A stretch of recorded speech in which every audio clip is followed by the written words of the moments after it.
क्या यही सम्मान है मेरे पीछे? जो सम्मान, ये सम्मान ही तो दिख रहा है मेरे पीछे।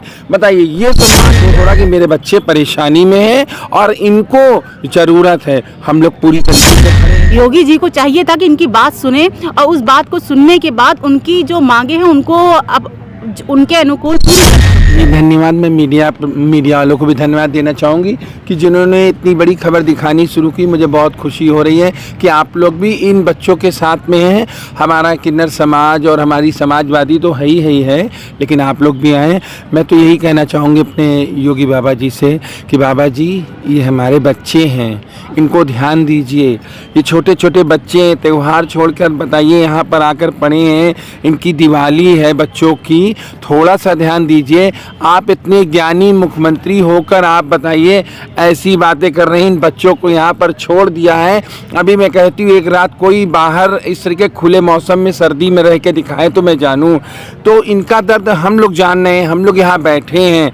ऐसा भी ना करें कि लोगों की हाय लगे, तो उसको थोड़ा ध्यान दें कि हाय ना लीजिए, किसी की दुआएं लीजिए, क्योंकि दुआओं में बड़ा असर होता है और बद्दुआओं में भी बड़ा असर होता है। तो उन चीज़ों को ध्यान दें कि हमेशा ये सब चीज़ें बनी रहें। तो मैं तो यही कहना चाहूँगी। और मैं बीजेपी सरकार को ये भी कहना चाहूँगी, वो जो कहती थी कि महिलाओं का सम्मान, महिलाओं का अधिकार इस सरकार में बहुत मिलता है, क्या यही सम्मान है मेरे पीछे? जो सम्मान, ये सम्मान ही तो दिख रहा है मेरे पीछे।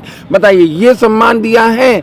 आज ये समय आ गया है कि हमारी छोटी छोटी बच्ची हैं, बताइए, जिनकी शादी नहीं भाई, कुछ शादीशुदा हैं, इनके बच्चे घर में छोटे छोटे पड़े हैं, 8-8 महीने साल भर के बच्चे पड़े, वो आकर यहाँ बताओ एक अपना अधिकार मांगने के लिए आकर बैठी। क्या ऐसे दिन आ गए हैं कि अब हमें अपने अधिकार के लिए लड़ाई लड़नी पड़ेगी? क्या ऐसा दिन आ गया कि हमें निकल के आना पड़ेगा? ऐसा तो किसी सरकार में आज तक नहीं हुआ, ऐसा किसी सरकार ने नहीं किया हमारे साथ में।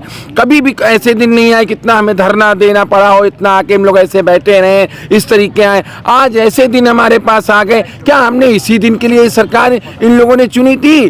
क्या इसी दिन के लिए वोट दिया गया था इस सरकार को? है कि लोगों ने तो इसलिए वोट दिया था ना कि हमारा भविष्य आएगा, हमें आगे कुछ अच्छा मिलेगा, हमें कुछ और बढ़िया। लेकिन ये तो मुझे लग रहा है कि इससे तो अच्छी पहले की सरकारें थी। कम से कम उनमें लोग इतना परेशान तो नहीं हुए हैं। इसमें तो बहुत त्रस्त हो चुके हैं और कहते नहीं है, अब हमारी जनता समझ चुकी है, जाग गई है, अब वो फैसला करके रहेगी और इसका जवाब 24 में जरूर देगी हमारी जनता। और इस चीज़ का एहसास जरूर आने वाले समय पे होगा। अच्छा, अभी पता चला है कि जो अभी ये लोग धरने पर इधर बैठे हैं, उधर जो है नई वैकेंसी निकाल दी गई है 10,000 में। जी हाँ, मुझे भी लगा है, मैंने देखा भी है वहाँ पर। मैं वहाँ गए, उधर से निकल रही थी, मैंने देखा नई लड़कियों की लाइन लगी हुई थी, तो मुझे लगा, लेकिन ऐसा नहीं करना चाहिए। ऐसा इसलिए नहीं करना चाहिए। अब बताइए, ये बच्चे बेरोजगार हो गए या नहीं हो गए? आप बताइए, बेरोजगार हो गए, अब ये कल को कहाँ जाएंगे? इनको तो हमारे माननीय मुख्यमंत्री जी को और बढ़ाना चाहिए, लड़कियों को और ज़्यादा बढ़ावा देना चाहिए और ज़्यादा भर्ती लेनी चाहिए। इनको भी रखना चाहिए, उनको भी तब वो चीज़ें निकल के आती। लेकिन ऐसा नहीं। बहुत हमें अफसोस हो रहा है इन बच्चों को देख के। मेरी आंखों में खुद आंसू आ गए थे, मैं इनको जब से देख रही हूँ, क्योंकि इन बच्चों को मैंने अपनी गोदी में खिलाया है। हम लोग आए हैं, गए हैं, इनके घर गए हैं। आज मुझे इतना अफसोस हो रहा कि मेरे बच्चे परेशानी में हैं और इनको ज़रूरत है। हम लोग पूरी तरीके से खड़े हैं इनके साथ, और जब तक इन्हें इंसाफ नहीं मिल जाएगा हम लोग यहाँ से जाने वाले नहीं। इनको इंसाफ दिला के ही यहाँ से हिलेंगे। देख लीजिए, ये समाजवादी पार्टी के लोग हैं जो यहाँ पर बैठे हुए हैं, उनके साथ हैं जो कर्मचारी हैं। और अभी खबर निकल के आ रही है अब कि नई भर्ती निकाल दी गई है 112 में। और ये लोग 7 सालों से मतलब स्किल्ड हैं। इन लोगों के अनुभव की ज़रूरत नहीं है, ये लोग स्किल्ड हैं। और जब ये लोग अपना वेतन बढ़ाने की जब मांग करने लगे तो इन्हें निकाल दिया गया और दूसरी भर्ती कर दी गई। ये इस तरीके की जो चीज़ें हो रही है वो आखिरकार सही है कि नहीं सही है, आप लोग ज़रूर बताइएगा। आप थोड़ा सा परिचय बता दीजिए। जी, मेरा नाम शबीना खान है, मैं प्रदेश सचिव हूँ महिला सभा की। और जिस तरह से महिलाओं का अपमान हो रहा है, कन्याओं का अपमान हो रहा है, छोटी छोटी बच्चियों का अपमान हुआ है, हम उनके समर्थन में हैं। हमारी पूरी समाजवादी पार्टी उनके समर्थन में है।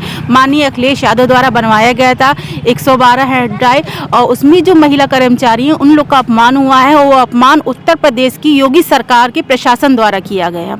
ऐसा नहीं कि योगी जी को इस चीज़ के बारे में पता नहीं है। जो हो रहा है यहाँ पे, जो इस उनके मुख्यालय के बाहर हुआ है, उनके आवास के बाहर हो रहा है, तो ये सिर्फ अपनी बात रखने उनके आवास तक जाना चाहती थी। वो अपनी बात रखना चाहती थी, अपने वेतन के बढ़ाने की मांग रखना चाहती थी, 2 दिन की छुट्टी की मांग रखना चाहती थी, अपनी जॉब, अपनी नौकरी को स्थायी करने की मांग रखना चाहती थी। लेकिन उनको वहाँ तक ना जाते हुए उनको मार पीट कर, उनको बुरी तरह से बर्बरता के साथ उनको लाकर यहाँ पे डाल दिया गया। यहाँ पर आप देखिए उनके साथ क्या हो रहा है। यहाँ पर पूरे शौचालय बंद कर दिए गए हैं, इनकी लाइटें तक जो जलती थी वो सब बंद कर दी, इनको मोबाइल तक चार्ज नहीं करने दिया जा रहा है। इनको जो पूरी तरह से चाह रहे हैं कि ये इस तरह से ये बच्चियां परेशान हो जाए कि अपना जो धरना दे रही हैं उसको पूरी तरह से ये अपने आप बंद हो गए, परेशान हो गए, अपने घर वापस चली जाएं।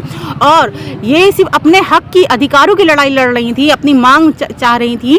और मांग भी कितनी बड़ी थी, मांग इतनी, जो बच्चियां 7 साल से 10,000 की सैलरी पर अपने परिवार का, अपने घर का गुजारा कर रही थी, अगर वो 7 साल के बाद अपनी वेतन में वृद्धि चाह रही थी तो ये बहुत बड़ी बात नहीं थी।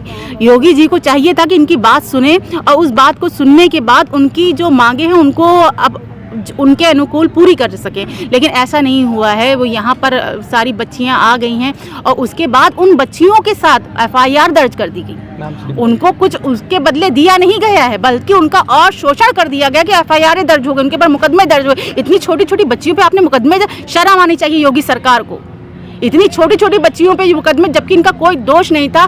अपनी मांग रखना कहाँ का वो है कि कोई अपनी मांग पूरी नहीं कर सकता, अपनी बात नहीं पूरी कर सकता। लेकिन ये अगर कानून लागू हुआ है तो सिर्फ उत्तर प्रदेश में लागू हुआ है, क्योंकि योगी जी तो ऐसे ही कानून लाते हैं। वो तो खुला बोलते हैं, जो बात नहीं मानेगा वो गोली से मारेगा। उन्होंने तो खुला इस तरह की बातें अपने भाषणों में बोली हैं, तो वो तो कानून को वैसे ही नहीं मानते हैं। तो वो तो अपना जो गुंडाई राज है वो तो चलाएंगे ही चलाएंगे। तो उन बच्चियों पे जो मुकदमे हुए हैं वो किस बेस पर हुए? सिर्फ इसलिए कि वो अपनी बात रखना चाह रही थी। उन्होंने कौन सा दंगा भड़का दिया था? उन्होंने ऐसा कौन सा क्राइम कर दिया था? उन्होंने ऐसी क्या चीज़ कर दी थी जिस पर इनके ऊपर मुकदमे लगे हैं? आप ये बताइए। योगी सरकार ने इन छोटी छोटी बच्चियों पर मुकदमा लगा कि क्या साबित कर दिया? कि आप महिलाओं का अपमान कर रहे हैं, आप उन बेटियों का अपमान कर रहे हैं जो आप ही के कर्मचारियों को सहयोग दे रही थी, आप ही का काम कर रही थी, आप ही के प्रशासन का काम कर रही थी। आपने उनको पकड़ के यहाँ पे डाल दिया है। अब वो कहाँ की जाए, अब वो क्या करेंगी? आप, मेरा योगी सरकार से निवेदन है कि आप इन बच्चियों की बात को समझिए, उनके अधिकारों को दीजिए, वो अपने जो आपसे मांगे करें उन मांगों को पूरा करिए और ये बच्चियाँ अपने घर जाएं, अपने घर में जाकर अपने परिवार के साथ दिवाली जैसा त्यौहार है वो शांतिपूर्वक अपने दिवाली जैसे त्यौहार को बना पाए। मेरी बस योगी जी से यही डिमांड है। चलिए आपका थोड़ा सा परिचय। मुन्नी पाल, लखनऊ महानगर अध्यक्ष। हमारी मांग ये है कि इन लोग की जो मांगे हैं वो पूरी कर ली जाए। दिवाली में बोनस समझ के इनको दे दिया जाए, बोनस समझ के दे दिया जाए, ताकि ये बच्चे जा करके अपने घर में दिवाली अपने परिवार के साथ दिवाली तो मना सके। इतना मारी गई हैं ये बच्चियाँ, हमको बहुत शर्म की बात है कि मारना नहीं चाहिए इन लोगों को। हैं, अपनी बात कहने जा रही थी योगी के वहाँ पे, अरे बात कहने जा रही है, आप लोग जाने दीजिए। आप लोगों ने एकदम लाठीचार्ज कर दी, भयंकर लाठीचार्ज की, इस तरह लाठीचार्ज किए कि कितनी गर्भवती महिला अस्पताल पहुँची वहाँ से एम्बुलेंस में। यहाँ पे कितनी परेशान महिला, अंगूठा उखड़ गया इन लोगों का। इतना परेशान है कि बताइए, कोई व्यवस्था नहीं यहाँ पे, यहाँ कोई छाया नहीं है। आज सर्दी में बच्चे ऐसी ज़मीन में पड़े हुए हैं, क्या व्यवस्था यहाँ की है? खाली एक यूको गार्डन बना हुआ है, इसमें लाइटिंगें देखिए सब बंद कर दी गई हैं। क्या करेंगे, मतलब कब तक आप लोग यहाँ पर बैठेंगे उनके साथ? जब तक न्याय नहीं मिलेगा तब तक हम लोग बैठे रहेंगे यहाँ पे। न्याय मिल जाए इन लोग को, हम लोग चले जाएंगे। हमारी भी डिमांड यही है कि इन लोग का मांगे पूरी कर दी जाए। आपका ज़्यादा बोलने की जरूरत नहीं। जी, मैं लखनऊ से हूँ, 175 कैंट विधानसभा अध्यक्ष। ये जो सरकार बैठी हुई है, जुमलेबाजों की सरकार है, कोई वादे पे खरी सरकार नहीं है। लोकतंत्र की हत्या की जा रही है। उत्तर प्रदेश की आवाम यूं ही डरी हुई है कि अगर हम किसी मुद्दे पे बोलेंगे, हम लोग भी बैठे हैं कहीं ना कहीं से। इतनी हिम्मत ऊपर वाले ने दिया है, तो आपके सामने, आपके चैनल के माध्यम से योगी और मोदी जी से कहना चाहती हूँ ये सब गलत है और इसी जनता ने आपको जीत के यहाँ तक पहुँचाया है, तो आपको उनके लिए न्याय करना चाहिए। और ये डायल 100 हमारे माननीय अखिलेश जी ने नाम दिया था। योगी जी सिर्फ और सिर्फ नाम बदलने के काम कर रहे हैं और कोई काम नहीं कर रहे हैं, गलत चीज़ है। ये बेटियां 17, 18, 19, 18, 20 की होंगी। कुछ महिलाएं जो कुछ बेटियां हैं जो शादीशुदा हैं, वो प्रेग्नेंट थी और उन्हें खींच के पुलिस ने मारा, और महिला पुलिस भी नहीं थी, जेंट्सों ने मारा, तो गलत है। कहीं ना कहीं से खींचा है, नाखून के दाग हैं हाथों पे, और उन बेटियों को खींच के उन्होंने अपना मुद्दे की बात रखी। देखने वाली बात है कि ये लोग बार बार मांग कर रहे हैं कि हमें मुख्यमंत्री जी से बात करना, मुख्यमंत्री जी से बात करना है। तो क्या मुख्यमंत्री जी इन लोगों से मुलाकात करते हैं, बातें करते हैं और इनकी समस्याएं सुनी जाती है या नहीं सुनी जाती हैं? चलिए, तब तक के लिए धन्यवाद। जय हिंद, जय भारत।